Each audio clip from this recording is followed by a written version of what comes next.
12 years ago, I started teaching others how to trade just for the heck of it, and it ended up turning into a business. A few years ago, I started a Trading Coach podcast just for fun, and it ended up turning into another revenue stream. So here's the thing. If I can do it, and you guys know me, then anyone can. Find something you're passionate about, share your knowledge or your experiences, and start a show using Spotify. Why Spotify? Well, because they make it super easy to record, edit, schedule, and monetize all from your computer or even your phone. And best of all, it's free. So get started today at Spotify.com/podcasters or download the Spotify for Podcasters app. And hey, if you need any help with podcast ideas or topics, let me know. I'll help you out. Hey guys, in today's episode of the Trading Coach Podcast, we're going to talk about your trading bandwidth, talking about the importance of staying within your limitations and how to test and find out where those limitations are. Now, before we hop into the episode, do me a big favor, right? We are coming up on the end of the year. This is where all the podcasting sites and whatever do their votes. Last year, we were voted very highly as one of the top trading podcasts out there. This year, I want to win. Why? Because, well, if you're going to do something, you might as well try to be the best at it. So here's how you can help. Leave me a rating, leave me a review, like this podcast, share it with your community. That is the best way you can support what we're doing here as we continue to grow. I appreciate it in advance, and I'll keep you updated when we win that award. Hitting us with some really home run trades, but you can see the personality of this pair. We haven't spoke about that in a while, but different pairs have different personalities, and the more you can understand the personalities of the pair, the better you'll become at trading them, right? Jason always says, treat your pairs like your employees. So I don't know if you guys have ever, I'm sure we've all been an employee at some point, but if you ever had employees, understanding that every employee is different, you can't approach, the more you know about your employee, the better you can approach them and motivate them, right? Some people are motivated by like, hey, get these reports on my desk by 8 o'clock or else. That gets some people fired up. For other people, they may end up crying, right? So you got to approach them a little bit differently. Coaching is the same way, where there are some people that I need to yell at, I need to kind of push around and get under their skin, and it gets them fired up and going. There are other people where I do that and they break down in tears in front of you and it's a mess. So you got to like coddle them a little bit, give them compliments, do them the little compliment sandwich thing where it's like, hey, you did a great job at doing this, but you could have done this and this and this and this better. But I love that you did that, right? You sneak that little critique in the middle of two compliments and it feels good. Some people just want to be told naughty things, and that's like, just you suck, like get better, and they're like, yeah. But the more you understand them, the better you are at motivating them. Greg says, finding with the RSI strat, aka the Greg. I think each pair will need to have different rules, a bit like the daily chore. Yeah, and that's due to that's due to the nature of each pair. I find that a lot. The more experience I get in the trading, you see it more in the higher time frames than the lower time frames. But yeah, you may end up having slightly different rules for each pair, where it's like one pair requires a different setting for the high, one pair requires this, one pair requires that. That is the ultimate way to optimize your strategy. And as a trader, you need to make a decision on how are you going to approach it, right? Are you going to approach trading where, hey, to fully optimize my strategy, because here's the dilemma, right? If Greg is trading two pairs, it's easy, right? He has two pairs. He has two different rules for each of his pairs. We talk about bandwidth, right? So each, we have a certain amount of bandwidth, right? That's kind of like the whole energy bar I always kind of put in. We only have so much bandwidth and connection, right, that we can handle. And when the more bandwidth you use, the less you have for other things, right? So if Greg is trading two pairs and he needs to trade each pair with a specific individual rule, he's going to use up a fair amount of bandwidth, right? But he's only doing it on two pairs, so it's a lot easier to handle. He can certainly handle that on two pairs. If Greg is doing the same thing on 14 pairs, where each of the 14 pairs, keep in mind this is on a 15-minute chart, each of these 14 pairs has a very specific rule Greg's probably going to run out of bandwidth, right? It's easy with 2 because he's paying attention to 2 things. It's hard once he has 14, right? It's like kids. When we had 1 kid, it was easy, right? 2-on-1 defense, right? Boom, mom gets tired, dad steps in. I'm here, gotcha, take that, kid. We had 2 kids, which someone told me would be better, liars. And now we're consistently burnt out. Where before, mom would get burnt out and then boom, she takes a break, dad steps in, super sub, right? Now it's like 1 kid burns mom out, and while the other kid burns dad out, and then both parents are brain dead on the couch while the kids are running around naked, drawing on everything, right? Because they won. We ran out of bandwidth, right? So and then you hear stories of these parents that have like 5 or 6 kids, and they're just like defeated. I got one parent I spoke to that was on my soccer team. He's got 5 boys and 1 girl. And I'm like, I'm always trying to look for advice. I'm like, hey man, like, I'm just curious, like, how do you deal? Like, how are you still alive and walking right now? He's like, man, me and the wife gave up years ago. He said, we do 2 things. We provide clothing, we provide food. We put clothes out so they're dressed. We put food out so they're fed. Everything else, it just happens. I'm like, what do you mean it just happens? He said, I come home from work on a routine basis. He says it's real casual. This is the weird thing. He said, yeah, I'll come home from work and one of my kids will just be hanging from a tree. I'm like, what you mean? Like a monkey, like just hanging from a tree, just like, I don't know how he got up there, but just hanging from a tree, like swaying back and forth, smiling at me. I'm like, what do you do? He said, I just go inside. If I hear a scream, we go to the hospital. They know us there. And I'm like, shoot. So to answer your question, Greg, we're not having no kids. No kids, no. But he used up his bandwidth. So he's gotten to the point where it's not that he doesn't care. He just doesn't have the energy for it. He's like, I'm going to fight my battles. Like, I'm not going to fight you hanging from that tree. If you fall and break something, I'll take you to the hospital. I'll use my bandwidth on that.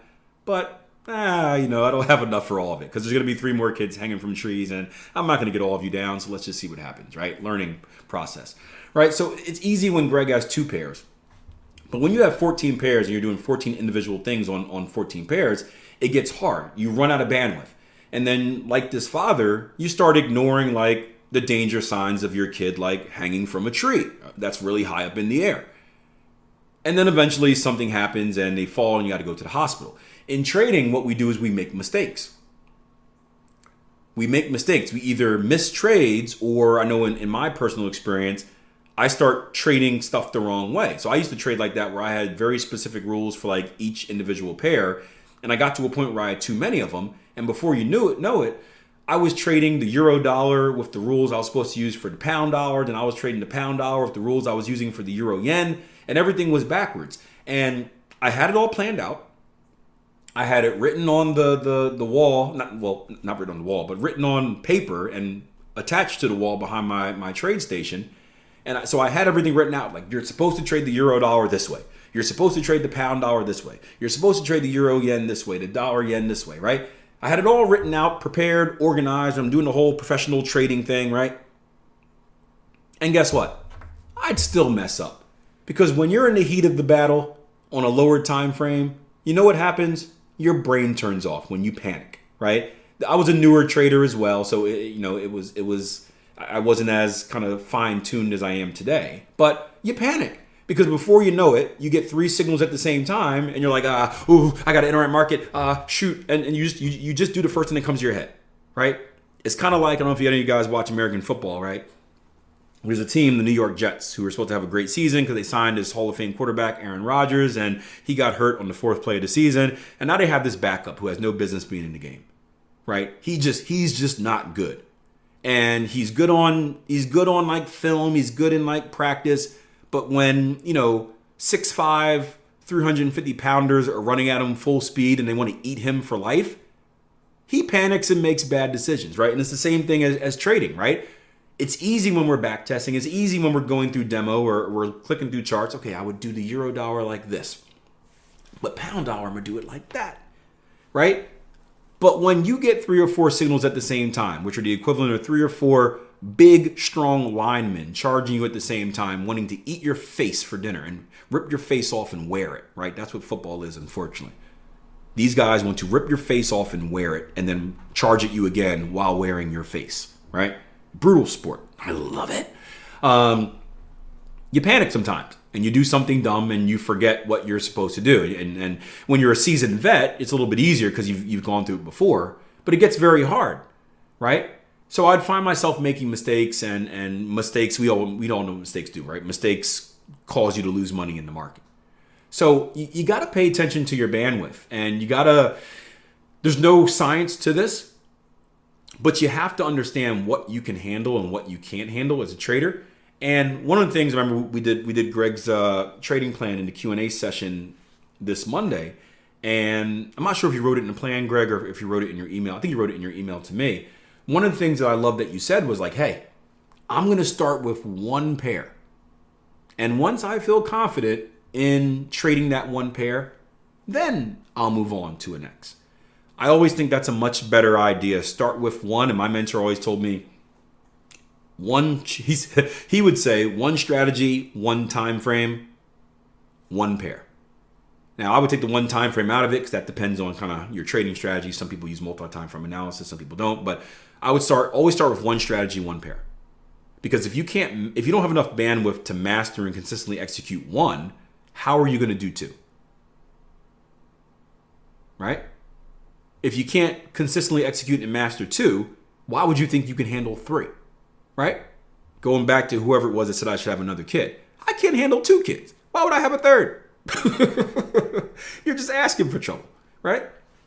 But start like that, and as you feel comfortable, evolve, and then eventually you'll get to a place where you'll start to figure out and feel your bandwidth, where you'll be like, okay, like for me with day trading, once I got to 6 pairs, I knew that was too much.